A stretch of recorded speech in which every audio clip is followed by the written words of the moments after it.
Si Marta ay isang disgrasyada.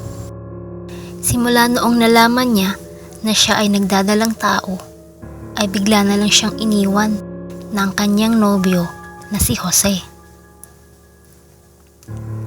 Napatigil rin siya sa pag-aaral dahil na rin sa pangungutya sa kanya ng kanyang mga kaklase. Siya pa naman sana ang kandidato sa pagiging valedictorian sa kanilang batch ngayong taon.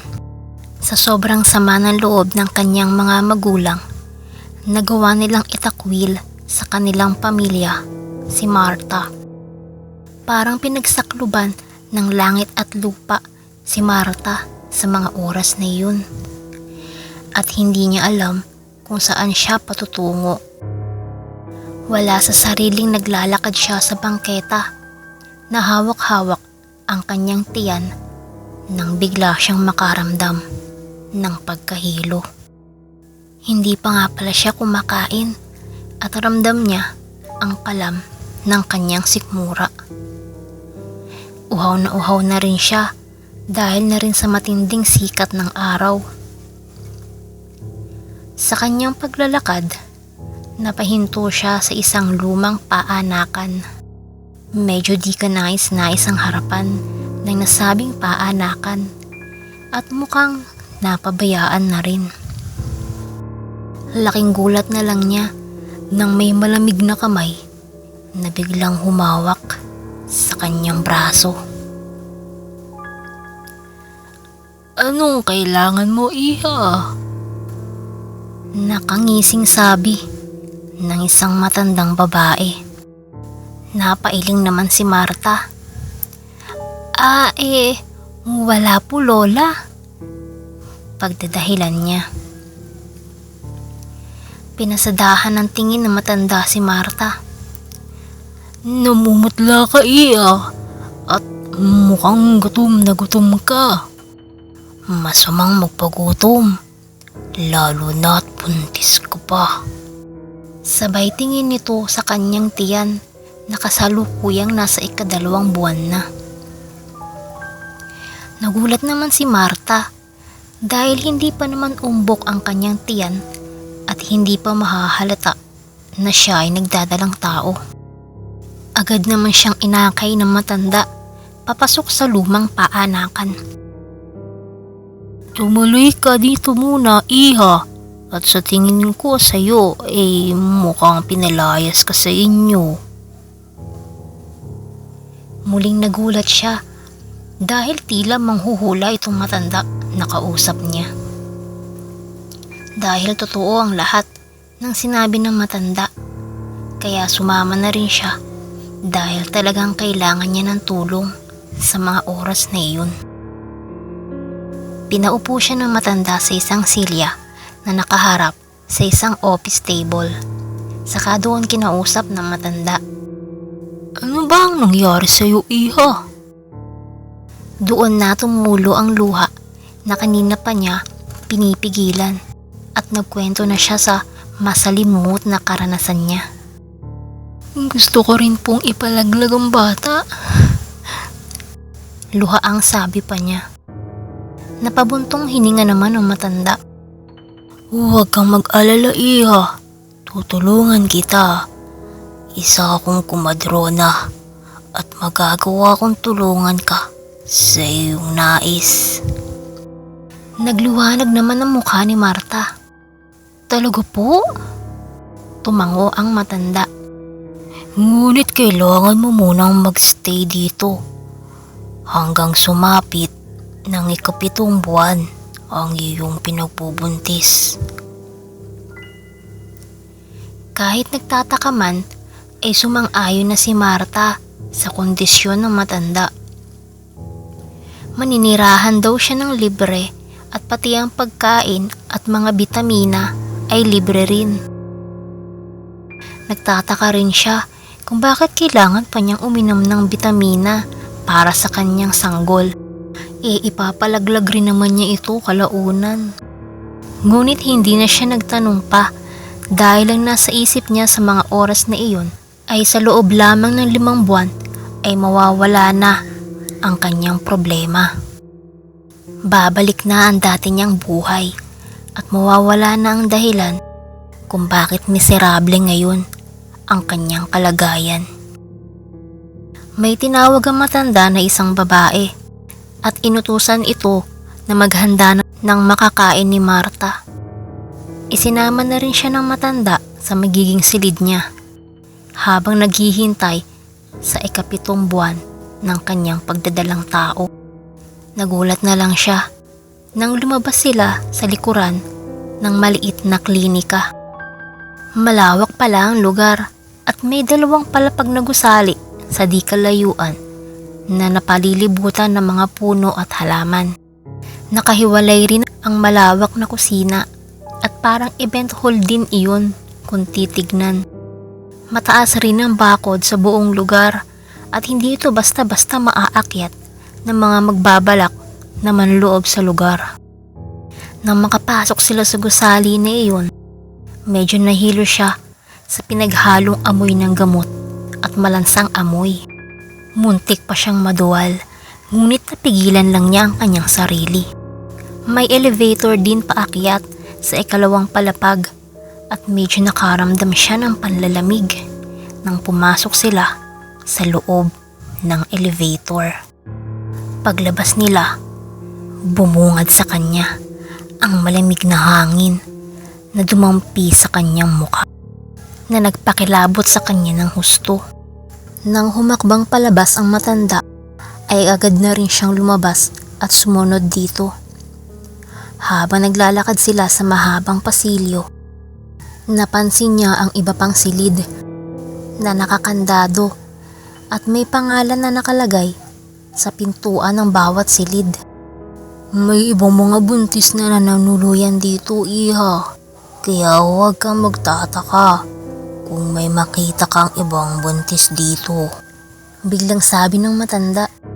Nakasalubong nila ang isang lalaki na nagwawalis sa pasilyo at nagulat ito nang makita niya si Marta. Tila nabighani ang binata sa angking kagandahan ni Marta nang mabungaran niya ito. Melchor, may bago tayong panauhin dito. Siya si Marta. Ikaw na ang bahala sa kanya, sabi ng matanda, saka siya humarap kay Marta. Bukas ng umaga ang unang schedule ng check-up mo, iha. Susunduin ka na lang ni Melchor, sabi pa nito, saka ito tumalikod sa kanila. Agad namang isinantabi ng binata ang kanyang hawak na walis at dustpan at agad na binuksan ang isang pintuan ng silid na tutuluyan niya. Pumasok sila sa loob at nilapag ni Marta ang kanyang bag sa gilid ng kama. Desidido ka na ba sa nais mo? Kaya ka narito, Marta? Tanong ng binata sa kanya. Tumango naman siya tsaka mapait na ngumiti. Wala akong choice. Matabang na tugon niya. Napabuntong hininga naman si Melchor. Saka pinaliwanag kay Marta ang patakaran sa pananatili sa lugar na iyon. Tumango na lang si Marta dahil ayaw na rin naman muna niyang makita ang kahit na sino sa kanyang pamilya o mga kaibigan. Lalong-lalo na ang kanyang ex na si Jose. Bawal din daw siya makipag-usap sa ibang buntis na naninirahan doon. Marami naman daw libro sa silid na maaari niyang basahin at may terrace sa likod kung gusto niyang sumagap ng sariwang hangin. Meron ding telebisyon at DVD player at maaari siyang manood ng mga pelikula habang naghihintay upang hindi siya mainip. Hindi raw nila hinahayaan na lumabas ng silid ang mga buntis upang maiwasan ang anumang insidente, kaya tila parang preso na sila na nakakulong doon hanggang sa maging 7 buwan ang sanggol sa kanilang sinapupunan. Nagulat naman siya sa kanyang nalaman na ang lahat ng buntis na narito ay nagnanais din na mapalaglag ang kanilang mga sanggol. Ilang buwan na yan? Tanong ni Melchor. 2, matipid na tugon niya. May 5 buwan ka pa para mag-isip-isip. Kung magbago ang isip mo, sa akin mo lamang ito maaaring sabihin. Matalinhagang sabi ng binata. Ano ba ang gagawin nila sa mga sanggol? Bakit hihintayin pa na maging 7 buwan? Takang tanong ni Marta. Napailing si Melchor. Hindi ko pwedeng sabihin sa'yo, Marta. Tugon nito sa kanya. Napabuntong hininga na lang si Marta at hinayaan na lang iyon. Napatigil sila sa pag-uusap nang biglang bumukas ang pintuan ng silid at pumasok ang isang babae na may dalang pagkain para kay Marta. Makakalis ka na, Melchor. Gawin mo na ang iba mo pang gawain, sabi ng babae. Saka agad namang lumabas si Melchor ng silid. Muling kumalam ang kanyang sikmura nang ihain sa kanya ang kanyang pagkain. May lugaw, kanin, adobong manok at mga prutas pa. Agad namang siya nagpasalamat at umalis na rin agad ang babae. Saka nito kinandado ang silid ni Marta. Kinabukasan, nakita niya mula sa jealousy na bintana na dumaan si Melchor kasama ang isang buntis na nakasakay sa wheelchair. 4:00 pa lang ng madaling araw noon at mukhang hindi pa naman kabuwanan ng buntis na sa tingin niya ay 7 buwan na. Sa kanya naalala na baka ipapalaglag na nito ang kanyang sanggol sa mga oras na iyon. Maya-maya pa ay nakarinig na siya ng hiyaw ng babae na mukhang nanganganak na ito.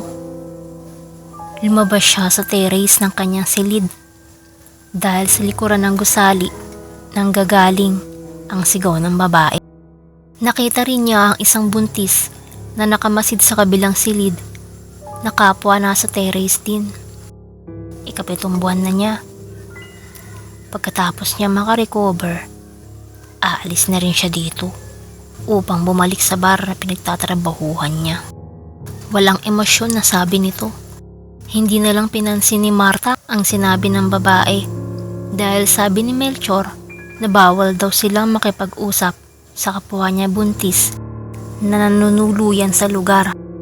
Kumalabog naman ang kanyang puso nang marinig niya ang iyak ng sanggol na iniluwal ng buntis na dinala sa paanakan.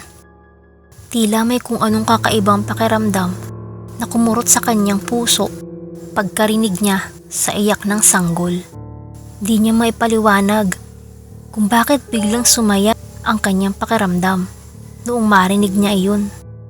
Napabuntong hininga ang babae sa kabilang silid, saka ito muling pumasok sa kwarto nito. Kaya pumasok na rin siya sa kanyang kwarto upang mag-CR. Makalipas ang 1 oras, kumatok sa kanyang silid si Melchor. Oras na raw ng kanyang check-up. Kaya pinaupo siya nito sa wheelchair, saka isinama sa likod ng klinika kung saan nanganak ang babaeng narinig niya kanina. Pagkadating nila sa klinika, nagulat at tila nataranta ang lahat nang may dumating na puting van na pumasok sa malaking gate sa may likuran ng compound. Agad naman sila nagpulasan upang harapin ang dumating na bisita. Sinabihan siya ni Melchor na maghintay na lang muna at huwag na huwag lalabas ng silid hanggang di pa bumabalik si Lola Melba. Tila na-curious naman siya kaya sumilip siya sa labas. Nakita niya na bumaba sa loob ng van ang isang babae na nakaputing dress. Nakasuot din ito ng makapal na shades at malaking sombrero na mukhang katulad ng ginagamit sa Europa. Mukhang mayaman ito at agad na inalalaya ng mga tauhan ni Lola Melba patungo sa parang reception hall na gusali na kanugnog ng kusina.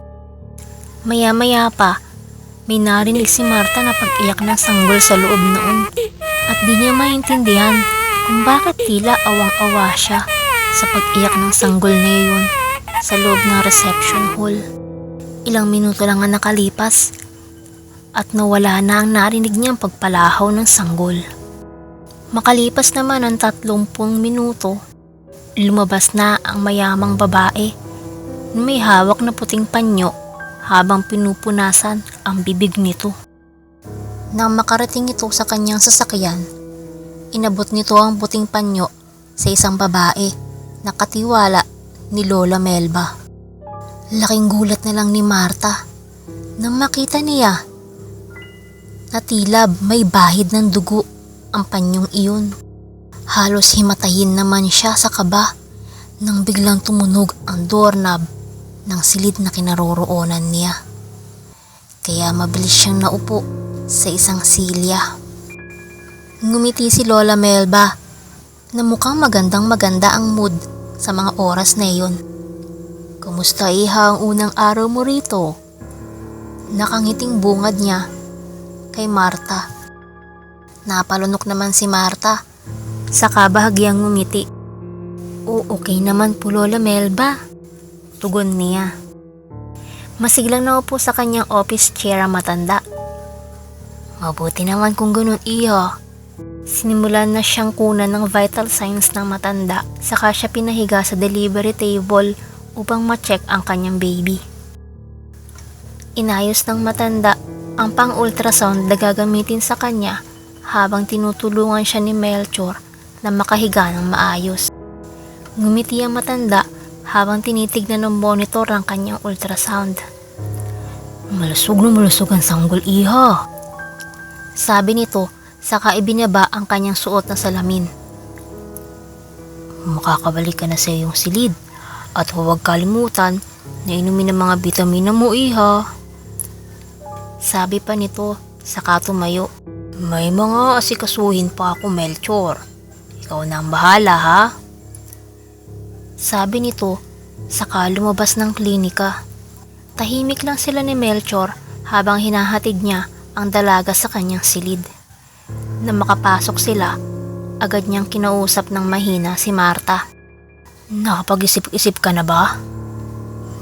"Buo na ang desisyon ko Melchor. Salamat sa concern mo kung yun ang pinahihiwatig mo," matabang na tugon ni Marta. Malungkot na lumabas si Melchor sa silid ni Marta at simula noon ay naging tahimik na ito sa kanya. Ngunit kahit ganun, maalaga pa rin si Melchor sa dalaga at asikasong-asikaso niya ito. Kaya hindi maiwasan na mapalagay ang loob ni Marta sa binata. Lumipas ang mga araw, linggo at buwan, at mas lalo pang naghihinala si Marta sa mga kakaibang nangyayari sa loob ng lumang paanakan na iyon. Hindi kasi talaga maganda ang kutob niya sa mga bumibisita sa lugar na iyon. Hindi naman siya makapagtanong kay Melchor dahil hindi na siya nito iniimik pag pumapasok ito sa kanyang silid. Nagkakaroon rin siya ng mga bangungot dahil sa mga palaho ng sanggol na naririnig niya sa tuwing dumarating ang mga bisita ni Lola Melba sa paanakan. Kakaibang kilabot at panlalamig din sa kanyang batok ang kanyang nararanasan kapag nagtutungo sila sa klinika kapag siya ay chine-check up ng matanda. Isang araw, bago sumapit ang ika-7 buwan ng kanyang pinagbubuntis, ay sinubukan niyang kausapin si Melchor tungkol sa sinabi nito na kung magbabago ang kanyang isip. Agad naman ng liwanag ang noon ay matamlay na mga mata ng binata.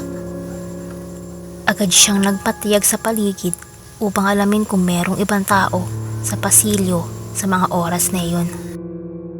Nang wala siyang makita, saka siya lumapit sa dalaga. "Seryoso ka ba?" tanong nito. "Kung sasabihin mo sa akin lahat ng mga nangyayari sa lugar na ito," panghahamon niya sa binata. Napahinga ng malalim si Melchor, tsaka nagsalita.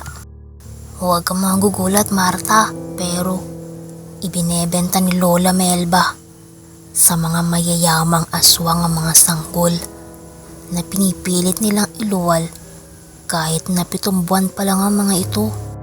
May kakaibang kapangyarihan kasi na nakukuha ang mga aswang kapag nakakakain sila ng sanggol na 7 buwan lang sa sinapupunan. Ito raw ang pinakamasarap na gulang ng sanggol dahil tamang-tama lang daw ang lambot at kakaiba raw ang sarap ng mga lamang loob nito." sa ganoong gulang. Napamulagat naman si Marta sa mga sinabi ni Melchor sa kanya. Mangiyak-ngiyak siya, ngunit agad niya yung pinunasan. Agad namang naputol ang kanilang usapan nang dumating ang naghatid ng kanyang pagkain. Bigla naman nakaramdam ng takot at panglalamig si Marta sa mga oras na iyon. Marami pa sana siyang gustong itanong kay Melchor, ngunit lumabas na ito ng kanyang silid. Kaya nang makaalis ang naghatid ng kanyang pagkain, kumain na agad siya upang makapagsulat siya ng mga itatanong at gusto niyang malaman sa lugar na tinutuluyan niya. Hindi siya makapaniwala na ginagawa silang parang mga inahing baboy at ang mga kawawang sanggol nila ang ibebenta at ipapakain sa mga aswang. Hindi rin niya lubos maisip na totoo pala talaga na may aswang. Dahil ang akala niya ay kwentong barbero lamang ang mga ito. Doon siya nakaramdam ng awa at pagkahabag sa kanyang anak na nasa kanyang sinapupunan. At saka niya na-realize kung gaano siya kasamang ina para ipain ang kanyang sariling anak sa mga aswang. Saka na lang siya naiyak sa mga maling desisyon na nagawa niya sa kanyang buhay. At nangangamba siya na baka huli na ang lahat para sa kanila ng kanyang anak. Napag-alaman din niya na ang babaeng nasa katabing silid niya ay naka-schedule na sa kanyang pagpapalaglag sa araw ng kanyang check-up. Napag-alaman niya na ito ay ginahasa kaya ito naglayas sa kanilang bahay dahil hindi niya kinaya ang kahihiyan na dinanas niya sa kapitbahay nilang adik. Hindi niya magawang husgahan ng babae dahil katulad niya ay naging sarado rin ang isipan nito dahil sa sakit na dinulot sa kanya ng kapalaran. Kahit gustuhin man niya na iligtas ang anak nito, ay wala siya sa posisyon upang magawa iyon. Kaya dasal na lang ang naging sandata niya sa mga oras na iyon. Kinabukasan, ibinigay niya kay Melchor ang kanyang sulat at desidido na siya na hindi niya na ipapalaglag ang kanyang anak upang gawing hapunan ng mga aswang. Itutuwid na niya ang mga pagkakamali niya at sa mga oras na iyon ay hindi na siya magiging makasarili at kapakanan na ng kanyang anak ang kanyang uunahin. Kinabukasan, inabot ni Melchor ang sulat nito sa kanya tungkol sa plano nito upang itakas siya sa impyernong lugar na iyon at para mailigtas na rin ng iba pang mga buntis na kasalukuyang nanunuluyan doon. Ayon sa sulat ni Melchor, hihingi ito ng tulong sa pulisya upang i-raid ang lumang paanakan. Kapag nagkagulo na, ay saka ipupuslit siya nito paalis sa lugar na iyon. Itsyempo nila ito sa huling araw ng kanyang check-up upang makababa siya sa gusali kung saan sila ay kinukulong. Kapag nakatakas na raw sila ni Melchor, ito na raw ang bahala sa kanya at magpapakalayo-layo na sila at ito na ang tatayong ama ng kanyang magiging anak. Hindi naman tutol si Marta sa plano ng binata dahil may pagtingin na rin naman ito sa kanya. Hanggang sa dumating na ang huling araw ng kanyang check-up. Tahimik na bumaba sila sa gusali kung saan nanunuluyan ang mga buntis. Saka dinala ni Melchor si Marta sa likurang bahagi ng lumang klinika. Dahan-dahan silang kumilos upang hindi sila makita ng mga tao sa paligid. Dinala niya si Marta sa isang lumang kotse na lagi niyang ginagamit kapag inutusan siya ng matanda na bumili sa labas ng mga kailangan nila. Saka siya mabilis na bumalik sa loob upang hindi maghinala ang matanda. Pumunta siya sa kusina kung saan abala si Melba sa pag-aasikaso sa sanggol na ibebenta niya sa parokyano nilang aswang. Na makita siya ng matanda, agad itong lumapit sa kanya. Sa kliniko na ba si Marta? Tanong nito. Tumango ang binata. Opo, Lola Melba. Naghihintay na po siya sa klinika. Ngumiti ang matanda. Sige, kapag natapos ang transaksyon ko sa sanggol na ito, pupuntahan ko na siya. Sabi pa ng matanda. Nakalagay ang sanggol sa loob ng incubator upang manatiling buhay ito hanggang sa dumating ang parokyano nilang aswang. Ito ang anak ng babae na nasa katabing silid ni Marta at kasalukuyang nagpapahinga ang babae sa silid nito. Tila kinakabahan na si Melchor sa mga oras na iyon dahil hanggang ngayon ay hindi pa dumarating ang mga pulis na nakatransaksyon niya tungkol sa magaganap na raid. Pinakiusap din ni Marta sa kanya na siguraduhing maililigtas ang sanggol na niluwal ng babaeng na nasa kalapit ng kanyang silid. Nakahinga siya ng maluwag nang may dumating na puting van sa loob ng compound. Sinabi kasi niya na puting van ang gamitin ng mga pulis dahil puti ang van ng parokyano na pupunta sa paanakan sa araw na iyon.